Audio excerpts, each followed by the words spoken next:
Welcome to the Horror and Gore Horror Movie Podcast, your number one podcast for all things horror. I'm your host, Big Goobs, and of course, I'm always here with my friend and co-host, Dakota. How are you, Dakota? I'm doing good, Goops. How you doing? I'm doing great. Thank God I'm not feeling naughty today because we have a great episode ahead, and we're just going to jump right into it. But first, what have you watched this week, man? So, I watched a plethora of movies. That's hard to be sounding because of me, but I got in 8 watches this week. So, first up, I watched The Shining in IMAX. Nice. Already watching that film is good, but watching the IMAX is so much better. The sound, the score, the Overlook Hotel on the big screen, perfect. But then I went through the whole franchise of Silent Night, Deadly Night. Then I also watched our topic today. Yes. Hell yeah. So, I have also had quite a bit of watches today. So we'll get I went through the OG Silent Night, Deadly Night franchise. So that was quite a bit. Then I watched a few films that I reviewed for another Hole in the Head Film Festival. One of them being Weekend at the End of the World. It is a horror comedy. It kind of gives you Tucker and Dale versus Evil vibes. It's super funny. The jokes land, and there's actually a lot of like heart and emotion throughout the film. So it's really good. No full release yet, but we're gonna keep an eye out for that one. Then I watched another one called The Killing Cell, which is a found footage film that basically puts you back in early 2000s found footage. So fucking good, so claustrophobic, creepy. You think it's going to be about these teens going into a old abandoned prison, and you think you're going to get into this typical haunted asylum, haunted house type story, but that bitch takes a left turn and it turns into a totally different subgenre of found footage. It's awesome. And of course, I also watched my or the topic for today. So we will get into that a little bit later. But for once, we also have a little bit of physical media that Dakota wants to show off. What you got? So before we go into physical media, I want to ask you because I haven't seen it, but the premise of the what is it called again? The one the found Oh, footage one, the killing cell. the killing. So does it? Is it kind of like Grave Encounters? So you get that vibe of it. I was thinking like this is like a grave encounter, Gonjiam, haunted asylum type feel of it, but then it takes a turn and it goes into something totally different. But also, I'm gonna give a little prelude to maybe a future episode. Keep your eye out on the killing cell because we may have something later on down the road that Dakota doesn't even know yet. So breaking news already. So keep an eye out, and we will probably make some sort of announcement about the killing cell and the team soon. But it's all in the works. Okay. But for physical media this week, I had to go out. I had to get this because I'm not paying $6 to rent it. I had to get Strangers Chapter 2. Oh, okay. And I'm Nice. also like a completionist. So I have chapter 1, gotta have chapter 2. Nice. Even though it might Um, be dog shit. it's all good. I guess I did technically get a physical media today. Um, as you know, a big friend of the podcast, Mr. Rob Nelson, um, Yeah, Rob. has has a new splatterpunk book coming out. He finally put out a release date. Um, off the top of my head, I think it's January 12th, 16th. 16th. So January 16th, just the tip. Um, I actually was so graciously able to get an arc read of it. So, quick flash. I am going to be able to get into it just a tiny bit early. And yeah, I'm super stoked about it. And if you haven't read Rob's first book, Made a Monster, it's on Kindle Unlimited, paperback form, and now new Audible. So go hit him the fuck up because you're going to need it. I know Dakota's about to get in that audio book very Yeah, soon. And I'm definitely going to. I cannot wait for your reaction. You have to do a video of yourself listening to the audiobook, filming your reaction. You have to. But anyway, we're going to jump right into some news here. We got a little bit. So Daisy Ridley and Rupert Grant joined Ty West's A Christmas Carol. Now, obviously, Daisy Ridley, Star Wars famous. She also has another movie, We Bury the Dead, coming out in January, which looks phenomenal, and I've heard good things about it. And then, why am I thinking Rupert Grant? Why am I spacing? That's Ron Weasley, right? Yeah. Okay, all right, Ron Weasley. And of course, we all know Ty West, The Innkeepers, House of the Devil, The Sacrament, The X trilogy. the X trilogy. I did not know he was doing an actual Christmas Carol retelling. Cabin Fever 2 also. He did do Cabin Fever too, didn't he? Yeah. That's right. Also, we're getting that. And isn't Robert Eggers doing a Christmas Carol adaptation too? So yes, Eggers is doing one with William Dafoe, while Ty West is doing one with Johnny Depp. Oh, shit. Well, that cast keeps growing because after watching Daisy Ridley in this thriller last year called Magpie, I'm down for anything that she's in, especially in more of the dramatic, like serious type role. So, And I think We Bury the Dead is coming out in 2 weeks. yep, just a couple of weeks. January 2nd, I believe, right? Yep. Hell yeah, I know what I'm doing that day. So Me there's too. that. So The up next next, if we got some very sad news that Mr. Rob Reiner has passed away. So this dude has directed a lot of movies that I didn't even know. Yeah. Stand By Me, Misery, A Few Good Men, Spinal Tap 1, 2, and hopefully he finished the third one before he passed. Let me think of what else. There was another one.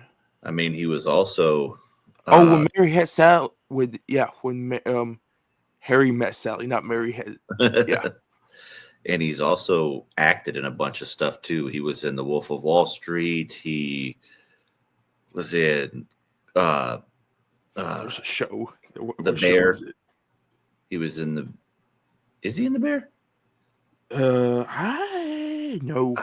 I'm like no, he's in Curb Your Enthusiasm. Curb Your Enthusiasm. Oh, let me see. All in the Family. That's what it is. My mom told me about that.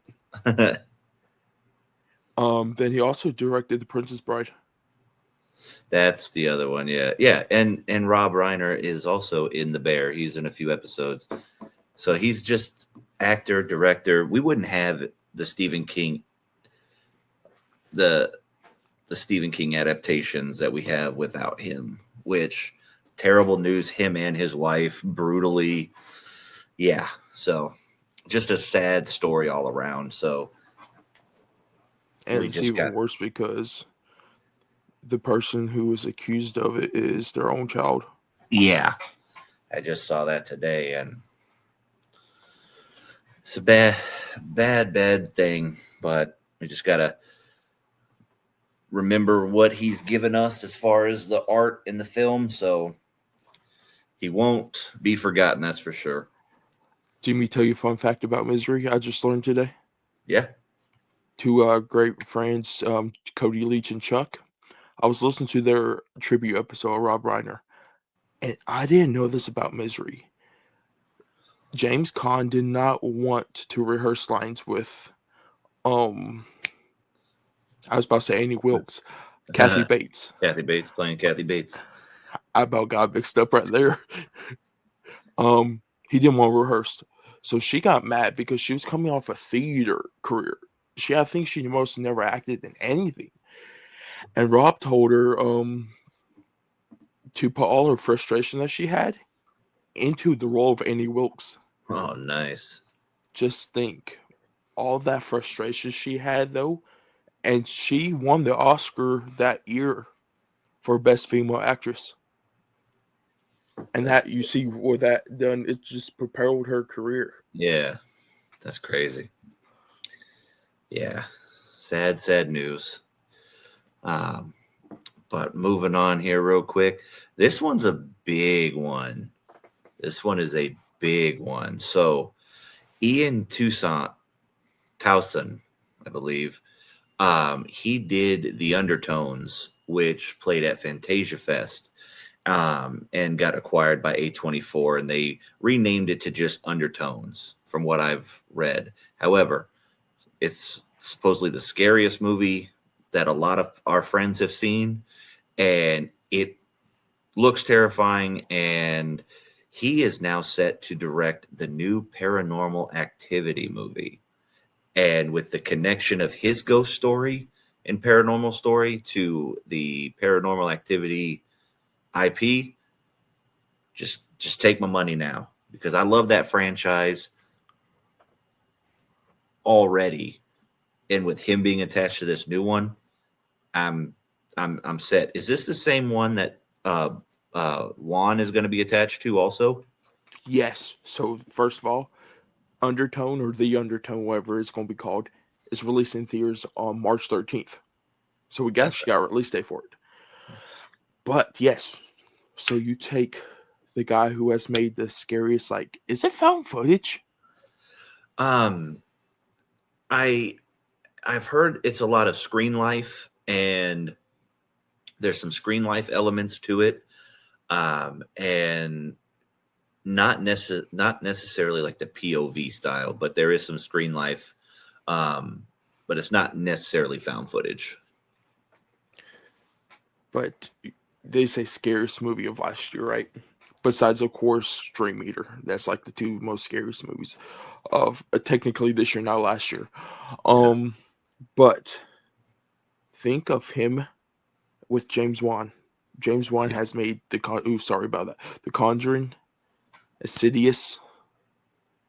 I lean more towards The Conjuring, of him making more scary, because Insidious is scary, but there's certain jump scares, and like in The Conjuring, he makes terrifying the whole movie. And just compare those two together in one room now in a Paranormal Activity movie, which I think first three are very, very terrifying. Like, I watched parts of 3, the ending with oh my goodness, with the old people at the very end. Yeah. Scared the shit out of me. I seen that clip. I'm like, oh my goodness. Yeah, dude. But if they could take that, oh, sorry to interrupt you right there. No. I was just gonna say they're fucking it. It's gonna be good with both of them attached. Yeah, just think if they can get to the peak level of the first 3, or even more. And this is gonna be released in theaters too. It's not gonna be streaming, so get that atmosphere in the theater. Yeah, a dark theater with the loud sound. Take my money.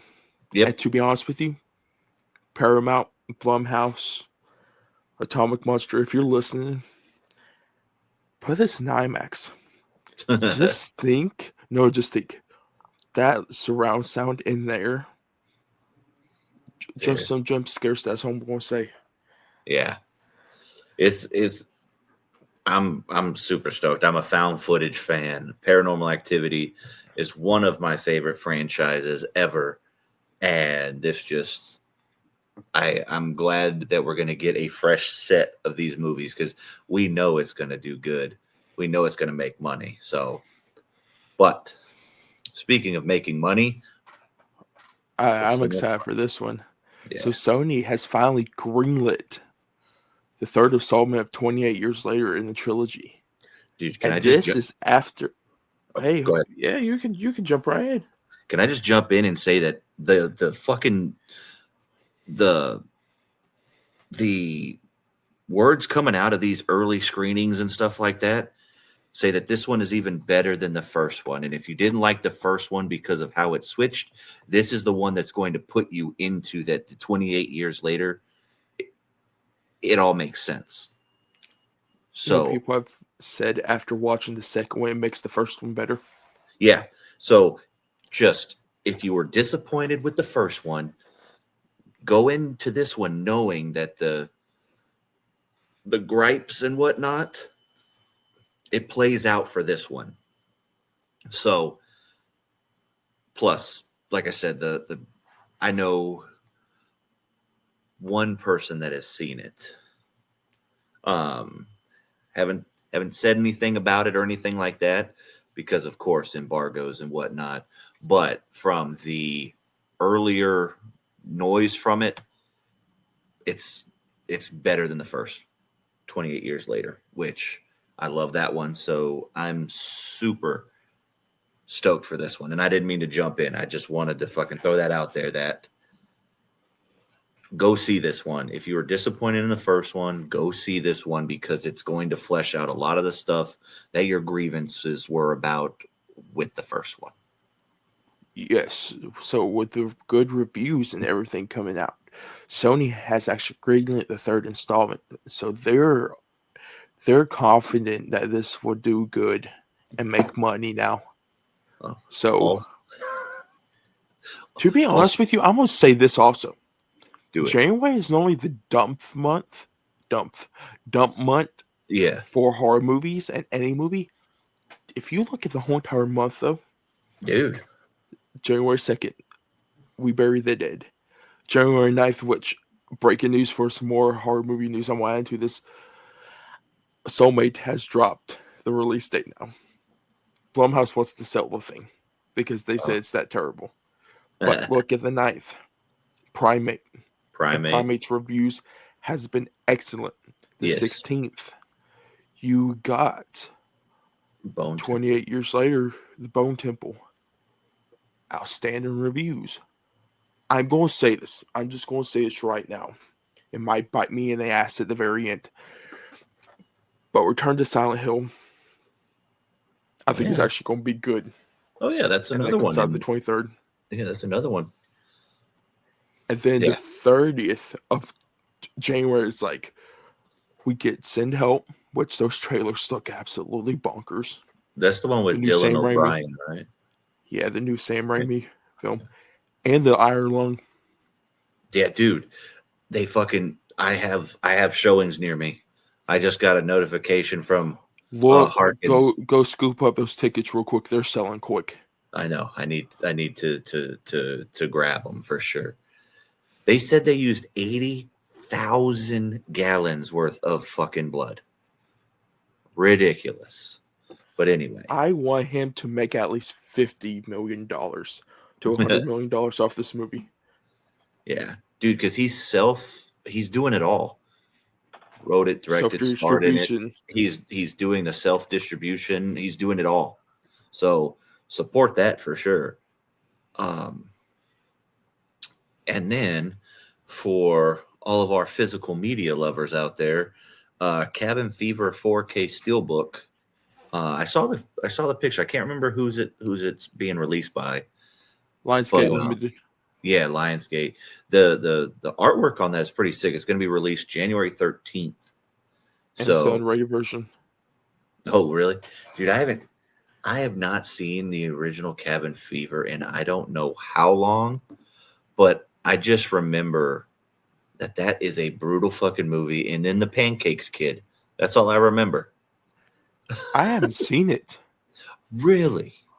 So the only Raw film I have seen is Thanksgiving. Hey, you know how like I put Thanksgiving on a pedestal? Yeah. I kind of want to see this because I want to see this so I can watch Cabin Fever 2. Yeah. Because I want to see how good, like I heard Roth does really great with that. I think that was his first film also. I think so.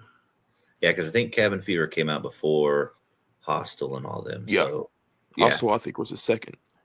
Yeah. Then I want to see how Ty West does with the follow-up. I honestly can't remember the second one. I think it's called like Spring Break or something like that, or I can't remember. And I think that's Ty West's first film also. Yeah. So I'm super excited. You know what? That's what I'm going to watch after we record. I'm going to pre-order the Steelbook. It's already set. Awesome. Yeah. Looks like we got some more. I can't wait for this.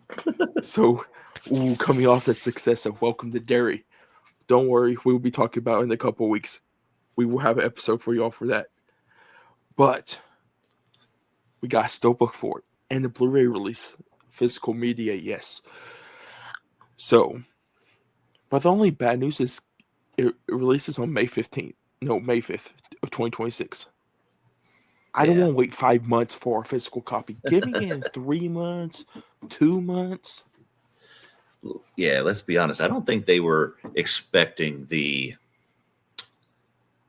reviews and the I forgot the applause that this show was going to get, because I remember there was a lot of a lot of people were skeptical when it was coming up because they weren't sure how this was going to go, especially with kind of being like that prequel-esque style of show. They weren't sure, because I remember within our group, we were kind of all just kind of like, we don't know. And then I didn't watch nothing before it. Yeah, I didn't look at any trailers. I didn't see like anything. I didn't really care. And then when that first episode hit, I was like, well, damn, they're cooking. To be honest with you, I'm going to say this right now. And all of our friends are listening. Without Colby, Ian, you, and even Chef talking about it, and Sierra all that time heading up, I was not going to watch it at all. I was going to skip out on it. But now after watching it, dude, and this is the first time I finished a full season of TV before, especially with the weekly episodes. It's been, I think, since WandaVision. Or like Falcon and the Winter Soldier. That's the last time I've done it. This might be, and it might just be recency biased, but this might be the best single season of a horror TV show ever. Yep. Even including The Last of Us, From, The Walking Dead, like all of those shows, like this one just, with the writing and the tie-ins to the Stephen King universe and everything like that, was just fucking chef's kiss. But yes, like Dakota said, we're going to have a quick episode. Question, though. Yes. Because I want to ask you this question, because I know that episode's going to come out in about 2 weeks, we're hoping. But do you think this is better than Chapter 1?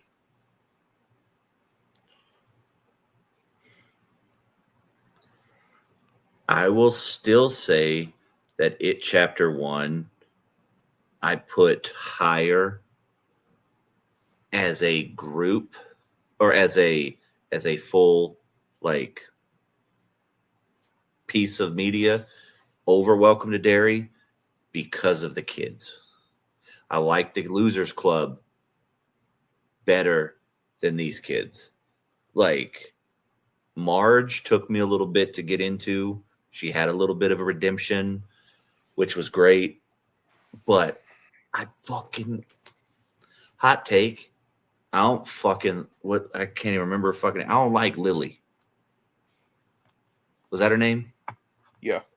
Yeah. I know she was manipulated and all this stuff. She's from Pennywise, and she's just an ass. And I didn't like her as the main focus of it. That's my only critique. So I will Chapter 1, Welcome to Derry, and then Chapter 2 down here. One more question, quick question. Does this make Chapter 1 better than it already is? I think so. I think this just adds to a lot of it, especially with to be honest, I think this makes Chapter 2 probably better also. especially with Mike staying behind. I haven't, yeah, I haven't gone back to watch chapter 2 in a while. Now, after this one, I will say I really enjoyed how they were able to flesh out a lot of the stuff and see a lot more um, of it with its other metamorphoses and those type of things, and building its way up to Pennywise the Clown. You know what I'm saying? Like, I fucking dug that. So it was, like I said, it probably was the best single horror show ever. And to spin off from that, I forgot about this piece of news. If you guys like don't keep up with like Bloody Disgust and all of them, I think Warner Brothers has already said the go for like they greenlit the season 2 already, I believe so. I believe so. and probably even season 3. I think they're all bored on this. I think this is the thing Warner Brothers is going to run with for the television side. And a lot of people have said this. I kind of think this. If the way the show, without any spoilers, because if the show keeps on going the way it is and something happens, I'm not shocked if we don't get it chapter 3. Dude, Andy Muschietti. Muschietti said that he has a 5-hour cut of it chapter 2 or something like that. Like, Yeah, with new pieces of footage and stuff. give it to us, man. Like, let Warner Brothers, just let him do what he wants to. Don't put it on Max though. Do not put it on HBO Max. I don't want that thing in the theater. Yeah, you gotta. And real quick, I don't know if this is news. We probably already could have seen it, but you mentioned it just a little bit ago with the Return to Silent Hill. It is officially rated R for violent content. So I didn't even know that. it's gonna go. It's probably gonna go fucking hard. And I'm just gonna throw this out there too, just because I'm sorry to add this up here. But there is going to be an official movie novelization releasing in January as well for Return to Silent Hill. Ooh. January 23rd, to be precise, from Titan Books is who is doing it. But That's the same day as the movie's release. Yeah, so they are, and it looks like it's going to be from John Passarelli. Is I've going to heard that name be. before. He is a Bram Stoker's award-winning author for Willer's Reign, Willer's Legacy. I guess that's probably it looks like he's got some stuff.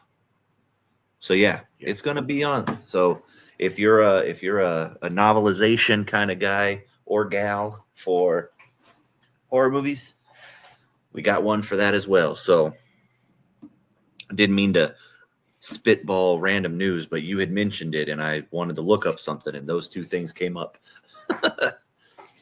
Hey, gee, I can't wait. I think after what we talk about today, and we're gonna have a discussion about the studio at the end of our review also. But you guys just stay tuned for that.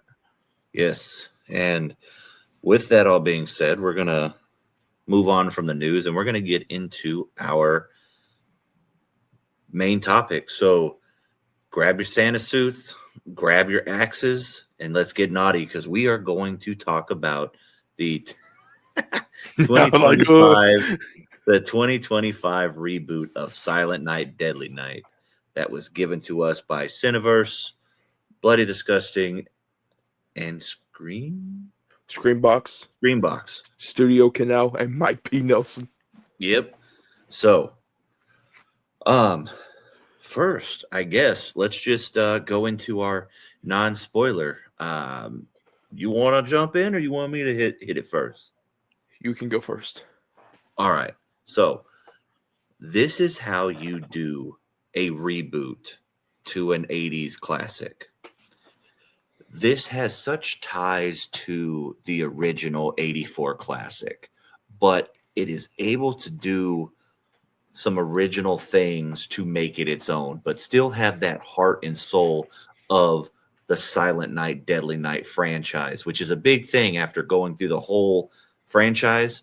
That it is a big thing that they were able to do that. Keep the core value of what the Silent Night, Deadly Night franchise is, but also take it in a way that can become its own part of it.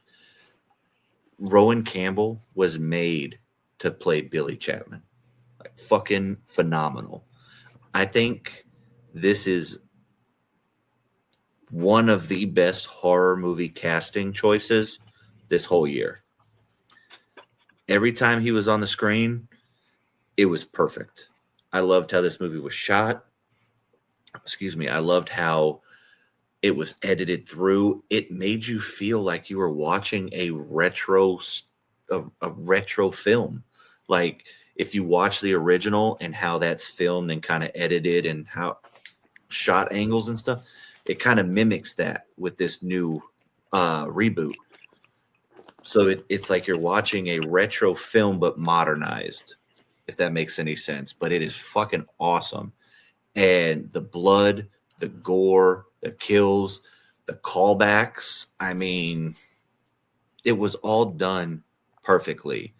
This is 2 for 2 now with the reboots from Cineverse and Bloody Disgusting with Silent Night, Deadly Night, and the Toxic Avenger. This is 2 for 2. They know what they're doing with these classic reboot tellings and reimaginings. That's what I got without going into any further substances. But I fucking loved it. And spoiler, I was not excited for this because I really didn't care. I didn't think that it was going to be anything special because I didn't have a lot of ties to the original and those sort of things. But damn it, was I wrong. And I am glad that I was wrong because this shit was awesome. So, for me, let me think, because I really won't go into this with an open mind. First of all, I thought this movie was excellent. So, here we go. Silent Night, Deadly Night. I watched the original, and I watched this one. This one, like Goob said, is the perfect, remake, reboot of this original classic. It took the story of Billy Chapman seeing his parents get killed when he was younger. And, of course, he goes into, this crazy state because, of course, that deranged Santa killed his parents. And this is a good story because there is something in this that Mike P. Nelson and his team done, and it carries out through the story with this. It's a fresh take. It has a story. I'm gonna just say this: the original one don't have a story that much. It's just literally a dude killing people because of his trauma. This one is specific what it wants to do. It's telling you. It's not sugarcoating anything. And this, I'm just gonna say, this movie don't waste its characters. It gives the characters a good story. It kind of has some heart in this. I'm gonna say that it has heart in this. Yeah. Not a lot of these movies have heart. This one does. I'm just gonna say this. Ruby is a great Pam, but Rowan Campbell is Billy Chapman all the way through. Yeah. Dude. I like him. So I like him in Halloween Ends as Corey Cunningham. I liked him in The Monkey. Now you know how much I like Halloween Ends. But this dude just being Billy Chapman is like, it kind of feels like you just like watching Rowan Campbell on the screen, just wearing her Christmas suit, just like destroying people left and right. Yeah. And with this being a studio made like from Terrifier with Cineverse, it's gruesome. You get those gruesome kills, But the only thing I thought there's like if I had to have like one negative thing, I wish it went harder in Mhm. the gore and stuff like a Terrifier 3. Not Yeah, extreme like that, but just a little bit more. Because there was some stuff that they showed off screen that I yeah, really wish they showed on screen. yeah. That would be my one critique as well. I just wanted more, especially from coming from the guys from Terrifier and stuff like that. But I thoroughly enjoyed what we got as well. But I think it's about it for my spoiler free review. So let's get into spoilers because my goodness, I've been keeping this movie in storage. And first of all, I've been actually going around like to my job and everything and telling people go see this movie. I'm like, dude, if you want to go see Killer Santa, one of my people I know, I asked them their top 4 movies, and they're like, Terrifier 3 is in the top 4. I'm like, when this came out, I'm like, oh, I need to tell this person. I'm like, Terrifier 3. I told him, like, he's like, oh, okay. I'm like, it's a stew by Terrifier 3. He's like, wait a minute. He's like, I actually might go see this now. I'm like, okay. Hell yeah. So if you haven't seen the new Silent Night, Deadly Night, pause this video, like this video, subscribe to us, hit all the buttons. If you're listening to audio, give us the 5 stars. Come on back because we're going to get into our spoiler thoughts on this movie. So here is your time. We're going to jump in right now. So I want to jump in real quick and just say, I know this scene got leaked and so people can go see it, but I fucking would continue to watch Rowan Campbell in a Santa suit just fuck up Nazis all day long. To be honest with you, that whole entire scene, I love how he goes in there and he wants to kill that one woman. And and to be honest with you, the aspect of Charlie, I love it in this movie. I don't know why. Yeah. So When he's talking to him and he's like, we came here to kill one person, Billy. He's like, but there's a whole room of Nazis in there. yeah, He's like, but I told you to do one thing. He's like, it's kind of like the Miles Morales scene. I'm gonna do what I do. Oh, what was the quote? I forgot the quote that Miles Morales says, but you guys know what I'm talking about. I've seen yeah, Across the Spider-Verse. That's what I feel like Billy did in the whole entire thing. yeah. So speaking of that, I guess do you want to kind of get into the differences of this one? Because I want to talk about Charlie and Billy and how that kind of came to be. Yeah, we Because can do that. throughout this film, you have Rowan Campbell having this like inner voice, kind of like the devil on his shoulder, talking to him and trying to talk him out of situations. And you, at first, you just kind of chalk it up to trauma, like from what happened when he was what happened to him as a kid. But then when it plays out and you find out what exactly the voice in his head is, it made this movie go from like, your typical reboot, like, oh, this is fun, to this is up here when it comes to the storytelling. Like you could go so many different ways with this franchise now if you wanted to. You could end it and I would be satisfied. You can keep going because it gives an opening and I would be satisfied and I would love to see more. But do you want to just go out and tell? I mean, we're in the spoilers. So when you find out that the killer Santa that killed his parents is kind of like a fucking median kind of thing, kind of like how I don't know if you've seen it, but Frailty. Okay, you talked about Frailty. I haven't seen Frailty. You know what I thought of? Venom. Yeah. So that has that. I definitely I definitely see that. But Frailty, you got the Bill Paxton spoilers for a 25-year-old movie. But he thinks he sees the demons and sees bad people and he kills them because he's like the purity archangel, that sort of thing. This is that same feeling. Because when you realize that he's killing bad people, and the reason when you find out why he killed his parents, that was a shocker. I loved how they spun that a little bit too. Yeah, I thought, fuck.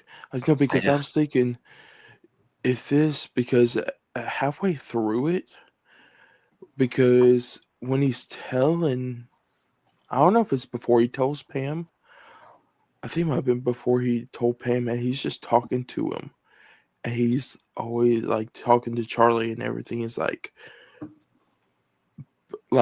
he had the voice in his head, but he has a voice in his head. Yeah. And I'm thinking, I thought there was something up though, because in the original one, the parents are innocent. And I'm thinking, there's no way the grandpa just throws up all that blood for no reason. And they just want to rush out there. Yeah. Yeah. It was definitely kind of a weird thing. But when you find out why, I was just like, holy shit. And because let's be honest, the first original Silent Night, Deadly Night, they're not the best, right? And like you said, they don't really have a story. You just have like the typical, I saw Santa kill my parents. Now I have this trauma and I put on the suit now and I act out and kill people. Not a very solidified story. This one, I love how it kind of passed the baton and the power to Billy as a kid, so he could see what the badness in people and became kind of like an anti-hero. And then you have that connection still, like you said, with the venom in his head. I think there's 15 minutes. This is 15 minutes longer than the original, and the 15 minutes really helps. Mm-hmm. To be honest with you, I could have another I could have a 2-hour movie. I could have them for another 24 minutes because we got answered a lot, but I kind of wanted more, like the more explanation. I kind of want Charlie to explain to Billy like how he got. I kind of want to figure out how Charlie got it. Yeah. Because of course Charlie is the guy who killed his parents. Yeah. And Charlie was the janitor at the fucking old folks home. Like, yes. And the story that was written for this was written with intent and with such care, because this is not your ordinary reboot. You know what I mean? Yeah. Like, I do feel like you said you could get a little bit more answers throughout the story. But I also liked how it kind of became a little bit of kind of like a cat and mouse game when the police were trying to figure out what was the dude's name, Max or whatever his name was. The ex-boyfriend of that girl was kind of nosing or snooping around, and they were trying to figure out who's doing the killing, and it kind of became like a who done it. Even though you know who done it, it kind of gave it an extra flair, which I really enjoyed. And real quick, the callbacks are still fantastic. The whole naughty, and then when he's in the fucking when he's working in the back of the restaurant, he's like, "Hey, it's garbage day." Once I heard that, I was just like, yes. So when I watched number 2 also, they took the best. This is what I would think. They took the best parts for 1 and 2 and combined it with their own little flair to it. Yeah. Because, to be honest, I'm glad they didn't add no Ricky to this.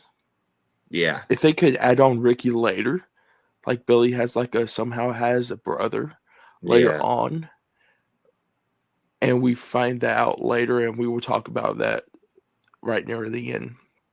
But the way they set this up, and like I said, they don't throw away any characters. They don't throw away Pam like they do in the original. They don't throw away the shop owner like they do in the original. Let me think who else. They really don't throw anybody away. It's all necessary. The only problem I had, another problem, is the whole Snatcher story and the reveal at the end. Because, to be honest, if you wanted to get really personal with Billy and Pam, I thought they were going to make the dad the Snatcher. Yeah. Yeah. I could see that. And I love the advent calendar in this. The advent calendar. Why am I when he has to take the blood and put it all down on the day? Oh yeah. Dude, and you know what's funny? When we first start, so one of the main things that I'm glad they didn't really do is they didn't harp on him being a child. Because in the first one, he's a kid for most of the time. As far as like the first half of the movie, you're just like, we're seeing this kid in the foster care, and then he has the flashbacks and all that stuff. I'm glad. What would you say? Like 90% of this movie is him as an adult, and then there's once they showed him in the bus after that childhood scene. Yeah. I'm like, thank goodness. I'm thinking, and I think that's because it's Rowan Campbell. Yeah, because like I said, that the original and the second, God dang, you don't even need to watch the freaking first one. You could just watch the second one, and you'll get the whole damn movie because it's like a 40-minute flashback. But that's beside the point. That's what I was worried that they were kind of going to go through, because I was like, I don't need the backstory of this. This is a reboot. This is what we already know. And I'm glad they stuck with that. I'm glad it was just hey, here's the tie. You already know what it is, but just a quick one. We're gonna spin this on you, but here's what it looks like right now. And then you get Rowan Campbell and everything like that. So I really enjoy that they did not harp on him being a kid in this one. There's two main things I want to talk about. I want to breeze through some things real quick, because this movie's short. It tells a lot from Billy and like Pam's in this perspective, but the necessary things of why Billy's doing this. The first kill, we thought it's because he was a pervert. No, because he actually could murder his wife, which great twist later on. Of course, the woman is like the leader of like the Nazi crew she has. Yes. Who else was there? There was one more. I guess I definitely did not see that coming. Not Nazi. Oh. I was trying to be subtle. There was another one I thought. No, it was. Was that another? Who was the one that he axed him when he was under the car? Oh yeah. No, because that's the pre stuff that he was talking about to Pam. Oh, I like that. Let's go into that real quick before we talk about like the ending of him and Pam's relationship. Him explain to Pam of how he got Charlie and showing that's the flashbacks we needed actually, is him, his progression of his storytelling. Yeah.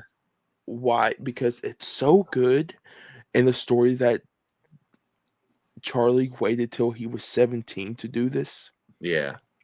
Because one, I think Charlie taught him a lot about certain things in this. I think that's how he got so good at it. Yeah. And didn't get caught.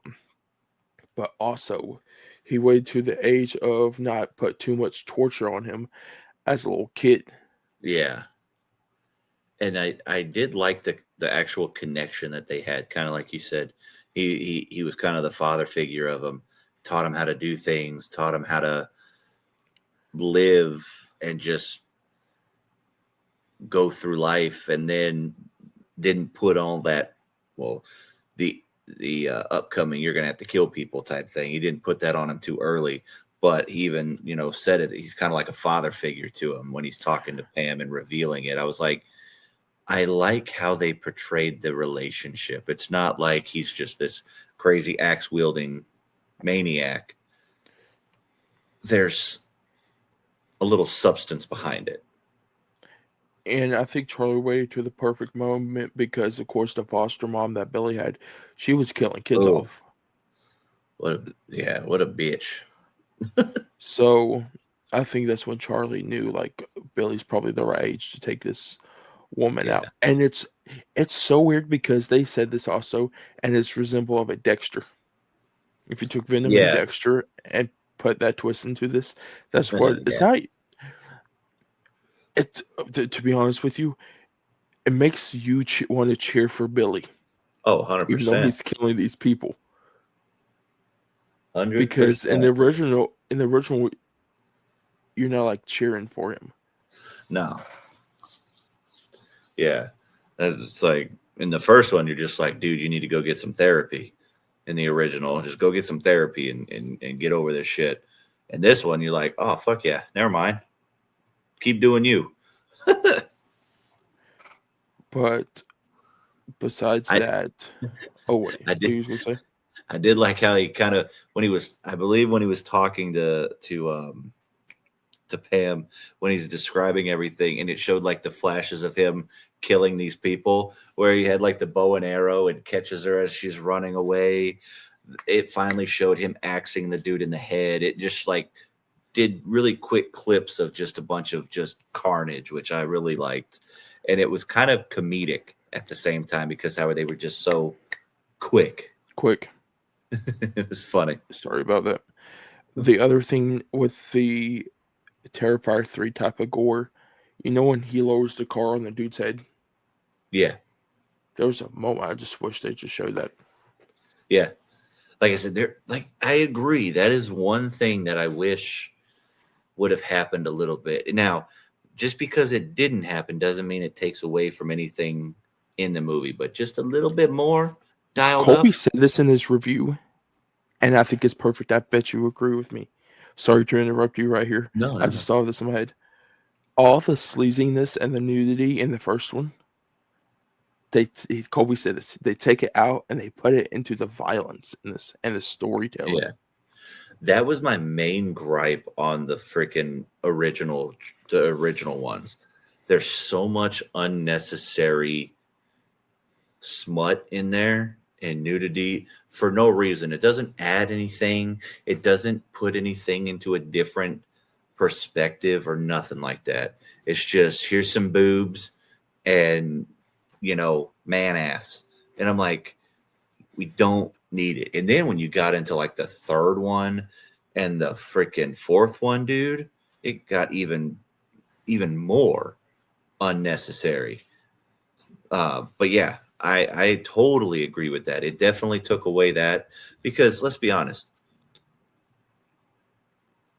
it's 2025. The first one came out in 1984. Back then, nudity or modesty was a bigger thing. Nudity was a big thing when it came into movies. You know what I mean? Because a lot of people weren't doing that. Now, in this day and age, everybody's more comfortable with nudity. It's not such a shock thing. It's not such a taboo thing anymore to see boobs or shit 28 years later, dong, it's just not, it doesn't matter anymore to the way it did back then. And I think what mostly is more exploitative, if I got that word right, is the gore, the violence, the stuff in that. Because you didn't have that back in the 80s. You have that now. Yeah, exactly. And because we all want to see how, well, not all of us, but a lot of horror fans want to see more of the violence and the blood and the practical effects and those type of things. Not because we're crazy, but that's just what we look at and say, wow, that was done really well. Rather than back in the day when you just throw a set of boobies out there and it's like, wow, I really like this movie. You know what I mean? Doesn't Yeah. mean much anymore. So I totally agree with that statement because it amped up the violence for sure, and it took away the unnecessary nudity and everything like that because definitely not necessary.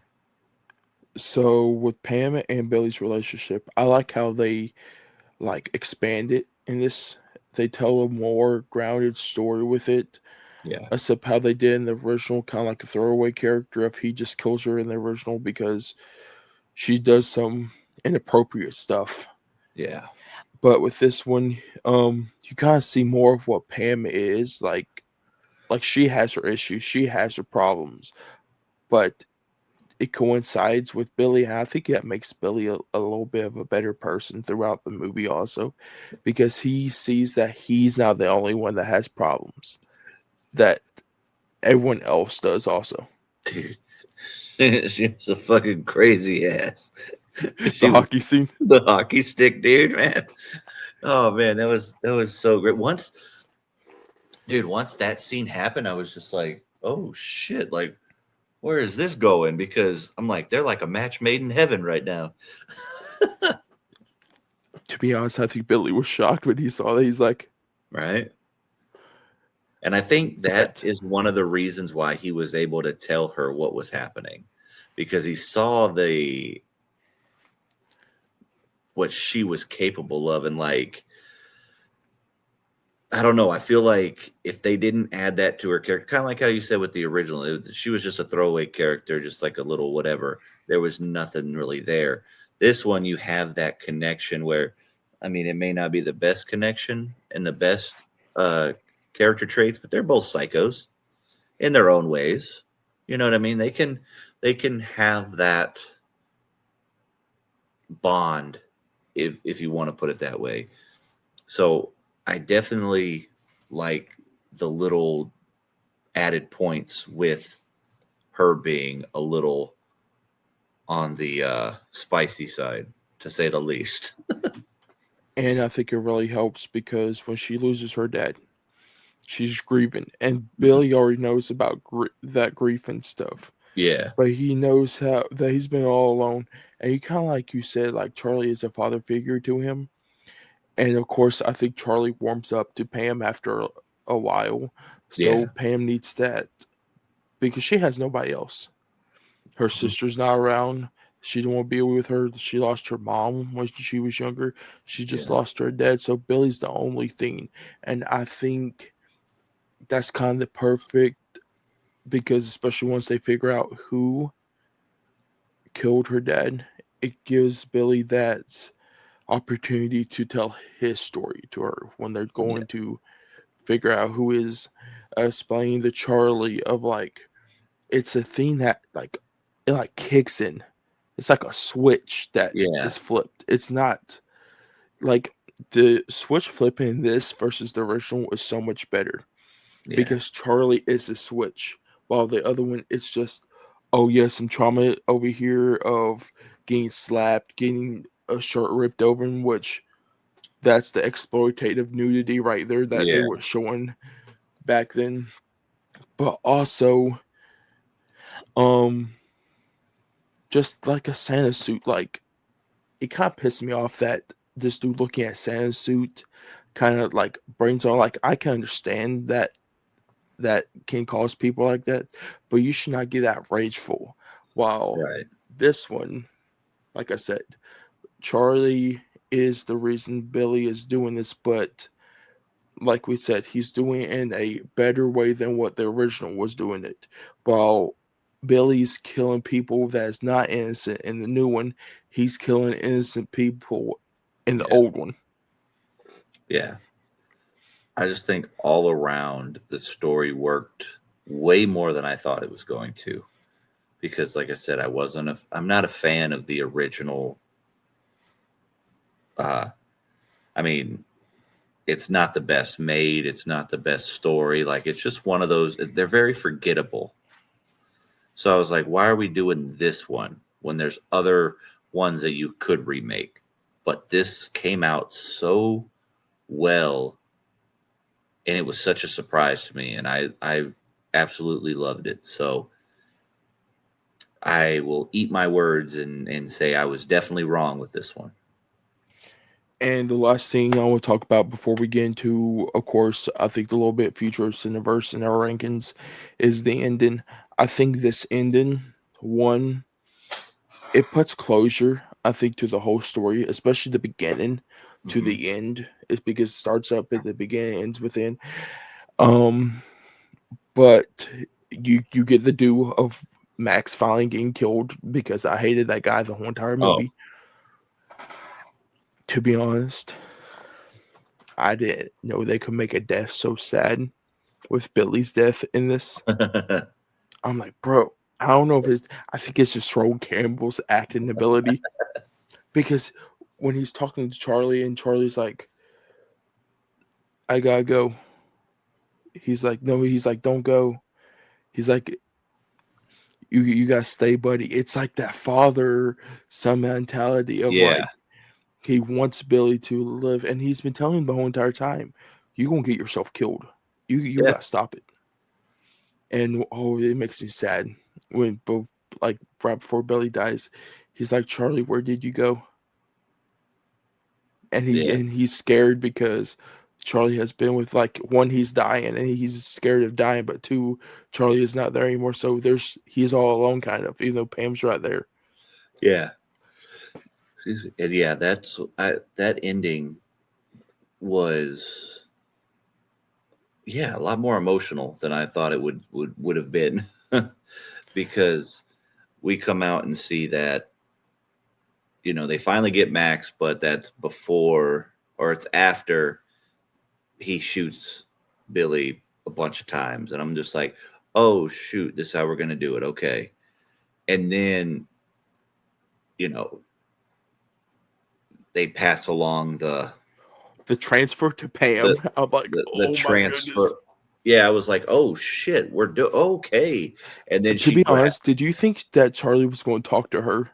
I thought so. I didn't I know thought it was. that it was Billy Yeah, I didn't because know that I it was. heard because there was the interview that they asked. They're like, "Would you ever ask Ruby, Mike, and Rowan if they would ever come back?" And they're like, "They would all be down." I'm thinking, I'm watching the movie. I'm like, how would Rowan Campbell be down to come back in the sequel? He's dead Yeah, now. All of a sudden, he just talked. I'm like, oh my god. yeah, and that's why I think that was the. So first, the when you first realize that, you know the original killer of Billy's parents in this one is kind of like a all-seeing eye guy, where he can see bad people. And then when they transferred it to Billy, I was like, oh shit, that's the one twist. And then how it ended, that's why I said there's so many different ways that you can go. You could end it right now, and I would be happy with it. I'd be like, I got closure. Billy, it's done. He's gone, but he's still with her, and it's done. But now you have the whole other opportunity with Pam and Billy shit riding shotgun. You know what I'm saying? And let's be real, when she picked up that axe and went to town, bro, like, excuse me, like that was, she is going to, I think she could play, and I've been saying for the longest, we haven't had a lot of female slashers. To be This honest, I this is like Happy Death Day, and I like the original. Oh, I forgot her name. The one who plays I forgot her name and that her character's name, but you know who I'm talking about. Happy Death Tree. Day. Yeah, the woman True. who plays Tree. I like Yeah, I her like her a lot. as an actress, Uh-huh. but remember, she's the one in the first one who tries to kill her, Yeah, and she was good in that. So when I saw her in this yeah. alongside Rowan Campbell, I'm like, okay, I'm good. And to be honest, with how they end this, and if they ever do something, which after we get done with this episode, I do have some stuff I gotta tell you that I learned about this. Hmm. But if they do ever set up a sequel, I think she's the perfect person to lead. And this is why I have to get to the point if they if ever introduce Ricky, this will be a perfect chance to. Yeah. That he had a lost long brother Yeah. or something. I'm hoping if they ever do that, I kind of hope they do that. Or like he has an older brother somewhere, except the younger brother thing. Yeah. I could see that. I wouldn't mind a Ricky story coming in, but I really, if I were helming the next project, I would say, you know what? Yes, there is an opportunity to go that way and can kind of continue with the direct sequel, route and do the Ricky thing. But I really fucking would love just a female led slasher like this, a brutal slasher like this, because we all know it's going to be brutal. And you could still have that relationship between her and Billy and have Rowan Campbell, Rowan Campbell. yeah, Rowan Campbell come back and have that connection there and find some, I don't want to say go too far off, because you always want your sequels to kind of be somewhat connected to the original story, but also have legs on their own, which I feel like they could do with her. But how you could kind of keep it connected with the Silent Night, Deadly Night 2 part, you never really know. But maybe it's just because I don't like Ricky. And But you gotta think though, if Mike can take Billy and turn him into a character that we like, what do you think he could do with Ricky? yeah, exactly. That's another way to look at it. Which And it's gotta be a perfect casting though for Ricky. who? I don't know. That's the problem though, because you got Rowan Campbell as Billy. Who would you put as Ricky though? I couldn't think of a. I'm trying to think. Like, To be honest with you, they could hit him up, and he could be perfect. What about if you have a Jacob Tremblay? yeah, I'm trying to think because I have no idea right off the top of my head. But Because of course they picked up Toxic Avenger, and he done that promotion with them, so he true. already has that connection with Cineverse. Yeah, true. Or Yeah. to be honest, what about the guy who plays Jonathan in Terrifier 2 and 3? Oh, yeah, true. You know what? How about we just do Paul Dano? I'm just kidding. To be honest with you, Dude, after seeing him play the Riddler already, he's a fucking nutcase. He could play the nutcase, but and I could see Paul Dano like doing a like. Of course, he's doing these higher productions. I could see him going back to a or smaller production type of movie like this. or shit, even when he played the fucking guy in Prisoners. You know what I mean? The creepy guy in Prisoners with Oh, I forgot about that. I'm just saying.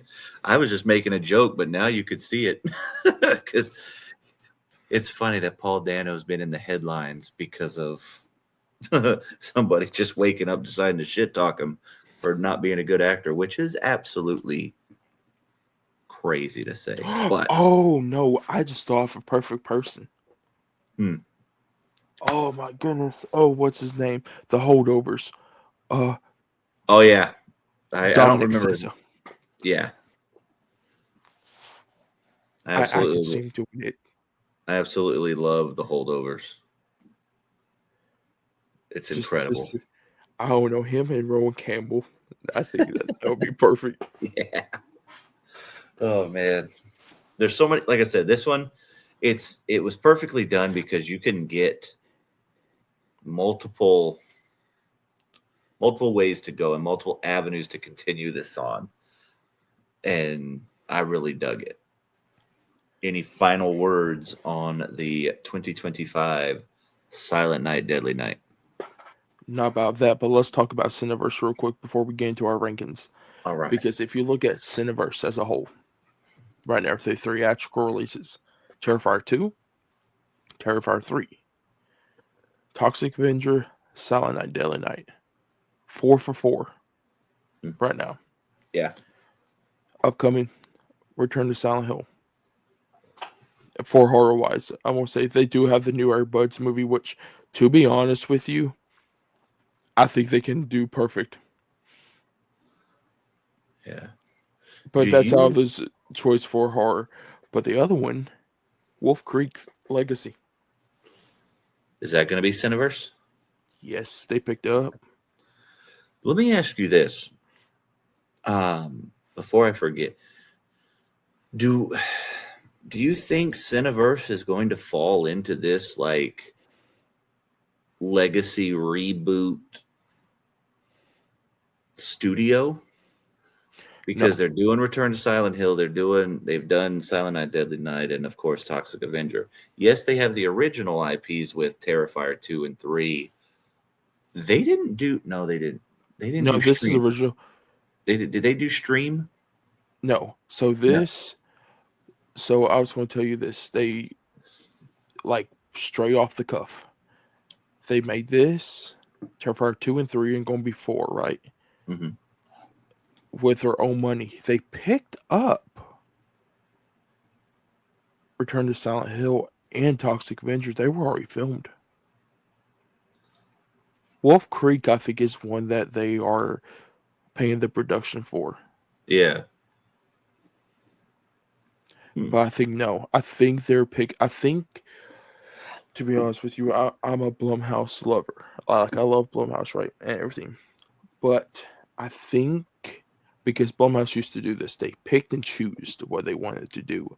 Yeah. And was good, but they got the control of the money. And I think Cineverse, they don't really care about money that much because the highest, of course, is Terrifier is their highest right now. Yeah. But I think they're picking and choosing which movies they want, especially theatrical releases. Especially, I think,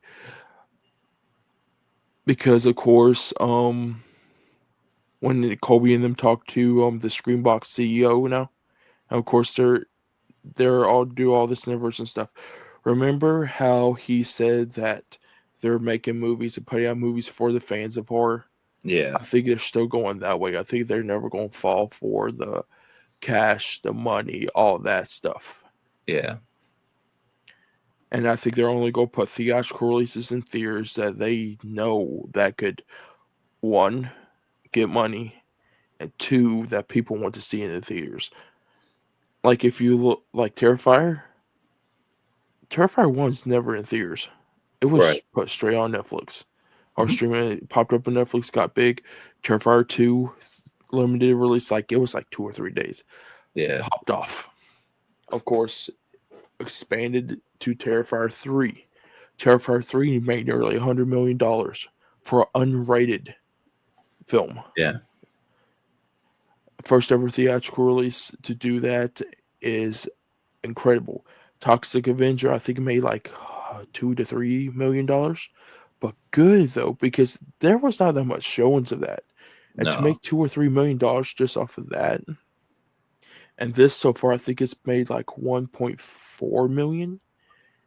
And to be honest, besides my theater that was doing day like showings during the day, a lot of showings were at night for this. Dude. And to earn $1.4 million just opening weekend on alone, without just like this stuff this week, to be honest with you, I'm not shocked by we get to Friday or next Sunday if this could earn $2 to $3 million. And I Yeah. think that is enough that they could try to at least do something with it. Yeah. Dude, every show that I could get was at 9 o'clock at night. I And was scared my theaters was not gonna have it. And I searched last Monday and I'm like, yes. I thought they were going to do the Toxic Avengers thing where they were playing like a 7 and 9. And I saw like 2 o'clock, 12 o'clock. I'm like, thank you. yeah.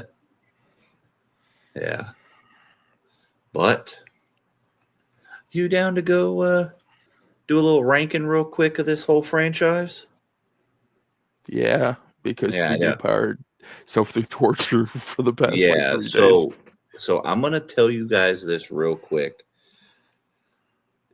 These movies, this franchise, or let's say the old franchise is just not good. It's very hard to get through.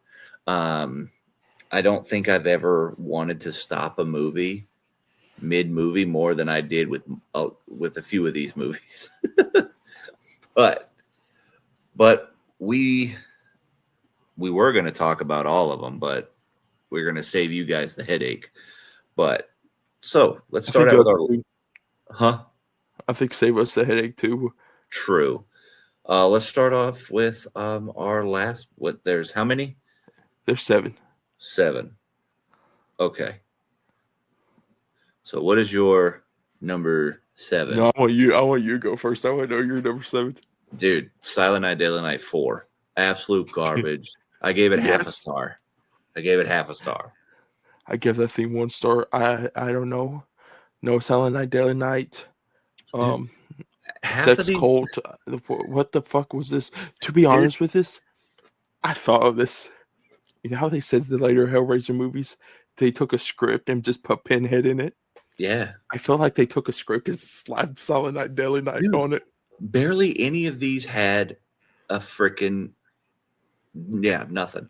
My number 6 is Silent Night, Deadly Night 3 Me too.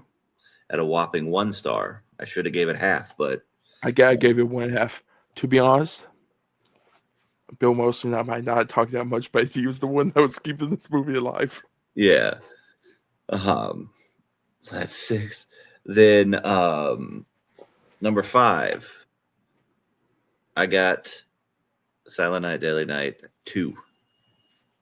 Ooh, at 5, I got Silent Night, Daily Night at 5, which, to be honest with you, wait, I'll pause. I will wait till my thoughts till you get to number 5 on your ranking. Okay. And then so that's 7 5. Now number 4, I'm going to go with number 5, the toy maker. So number 4, I got number 2. So number 5, I'm watching this movie, right? 10 minutes into it. When the fuck did people from 4 just pop out of nowhere? When Kim just walked into the room, hey, how you doing? I'm like, no, and it was the thing when I saw Clint Howard on the title card. Yeah. I'm like, bro, I thought you died. I'm glad And he he's was like, oh, just like a and he's little fucking blurb in he's this like, one. Ricky. I'm Yeah. like, Ricky. I'm like, are we at the multiverse right now? Ricky died in the 4th one.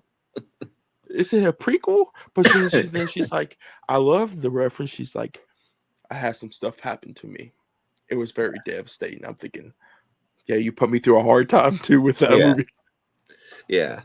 The reason why I have this one up there is because at least it fucking has to deal with Christmas and Silent Night, Deadly Night. At least it has I hate something. the ending. You what? I hate the ending. Dude, it was probably like 15 minutes too long.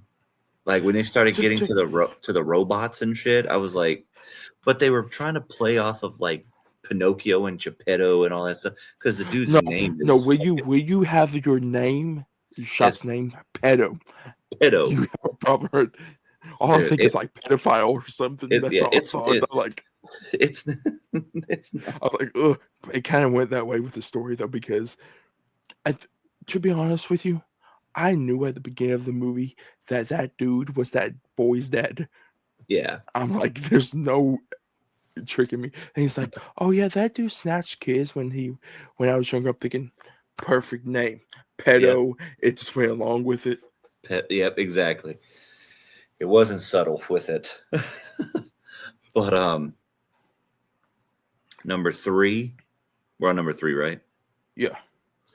Number 3, and I may piss some people off, but I'm gonna go with the OG at number 3. To be honest, I got number 3 got the OG also. Yep. So like I said, it's a classic. It set the tone, and what that tone is, I don't really know, but we wouldn't have this remake if it wasn't for number one. So I'll put some respect on it. But my number two is Silent Night, the loosely first remake from 2012 or 13. I can't remember. And my number two is also that. So this one, Dude, this felt like Rob Zombie made Silent Night Deadly Night film. This movie was fun as fuck. Like, do you not thought of that? Dude, I could see that 100%. You can slap Rob Zombie on this thing, you would fall for it. It wasn't as dirty as a Rob Zombie film, but I definitely don't know. When you have it in there and you having the like the soft porno shoot and yeah, true. I'm like, oh, this kind of like I love Rob as a filmmaker, like his stuff, but I'm like, and of course Malcolm McDowell's in there, so it even makes it worse. Oh, because dude, I it was thought so was Loomis. Because I had it playing and I went into the fucking kitchen for something and I heard that voice and I was like, I had to peek around the corner, like, is that who I think it is? I was like, what the fuck are you doing in here? This cast is full of people that like is throwing the remakes. He's throwing the Halloween remakes, right? The female cop is the female lead in My Bloody Valentine. Okay, I knew she looked familiar. I didn't look it up though. But yeah, it was fun as shit. It's gory. The Santa has a fucking flamethrower. Like, it was. Did you like Twist? Yeah, I thought it was. I actually did too. I got pissed. I'm like, are we going to go through this whole entire movie? They don't show us who the killer is. Yeah, and it showed us the I'm like, yeah, it's okay. It plays out like a whodunit. It's fucking great. That's my first time watching it, so that one was a pleasant surprise.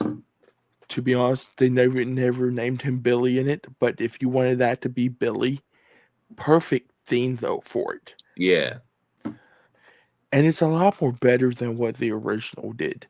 Yeah, of his father being like, to be honest with you, if you took this of having the bad Santa be your father with the original of you seeing your parents get killed, you kind of mix them together. That's why you get the new one. Yeah. Yeah, I agree. And then, of course, number one is 2025. It's hands down the best one. From the storytelling wise to the freaking performances, the blood, the gore, the filmmaking, everything was so much better on this one. This is different than what we do our normal rankings. I want us to talk about how many stars we gave these movies. Okay. So starting out with number 4, what did you get number 4? So number 4, let me go back. So number 4, I gave half a star. I gave 1 star. All right. The number 3, I gave 1 star. 1.5. Number 5, I gave, Then number 2, I gave a 2. Number 2, I gave a 2 also. Number 5, I gave a 3. Number 5, I gave a 2. The original, I gave a 3.5 out of respect. The OG, I gave a 3. I'm like, oh. I should have just gave it a solid 3 because Silent Night, I gave a 3.5 as well. I give 3.5 to that. And then I gave the remake a 4. I give that shit a 5. Yeah, it's super good, man. If you throw a few of those kills on screen, I'd probably go 5, 4.5. To be honest, spoiler warning for our top 10. This might make my top 10. Nice. I was just looking at that today. My top 10 because I still got a few movies to watch, and yeah, it's gonna be The episode should be out in about, I think, 3 weeks. So watch all the horror movies you can, guys. Yep, watch all of them. But is that all we? Excuse me. Is that all we got for the Silent Night, Deadly Night franchise? Yeah. All right. Well, But Go ahead. before we go on, I'm going to tease something for next week. So we feeling the Christmas spirit, right? Coming off of Silent Night, Deadly Night. So be prepared. Watch your Christmas horror movies. Because next week, we're going to be talking about some Christmas horror. Yeah, let's do it. Real quick, I want to throw something at you. I'm going to throw it at you. You don't know this is coming, but I want to do something a little different at the end of each episode. I want to give you a horror movie, and I want you to give me a horror movie that we have to watch and reconvene next episode. Okay. Yeah. And most likely, and of course, it's going to be one that we haven't seen before. Okay. So, yeah, you give me. I can't wait for your pick. So, for you, Dakota, I want you. You know what? I'm going to make it fun. If you haven't seen it, I want you. It's not necessarily horror, but it's a creature feature. I want you to watch. Where the hell did it go? I want you to watch Anaconda from 1997. To be honest with you, that was already on my list where the new one was coming up. So now that we just put that in perfect. Yep. So now I did that because the new one's coming out, and I know it's. So I want. It's on Netflix, so it's available to stream. Okay, I got you because you haven't watched this, and if you watch this in the past weeks, I would be shocked. I want you to watch Ice Cream Man. Okay, I haven't. Yep, I haven't since we talked about it. So Ice Cream Man, let me see where it is. Should be on Tubi. All right. Well, damn it. All right. Clint Howard, right? 1995. Yeah. All right. Yep, it's on there. So, all right. We will watch those two movies and we will reconvene next episode. Figure that would be a little fun so we could have to build up our watch list in our library to watch. Okay. And to also trim down our watch list because I think we all have too big of I might have the most. But it's all good. But so we're going to wrap it on up here. Again, we want to thank you guys for continuously coming back. And if you're watching the video version on YouTube, hit that like button, hit the follow or subscribe, excuse me. Leave us a comment. What did you guys think of the Silent Night, Deadly Night reboot if you've seen it? Or what's your favorite in the franchise? If you're on the audio version, Spotify, Apple, hit that 5 stars. We'd love to get your guys' feedback. I know Spotify, you can leave a comment. Leave us a comment there. Let us know. Same thing. And what you're looking forward to in our next episode for our Christmas horror movies. So be prepared. But for myself and, of course, Dakota, we thank you. We love you. And, of course, we will see you next Tuesday. See you next Tuesday.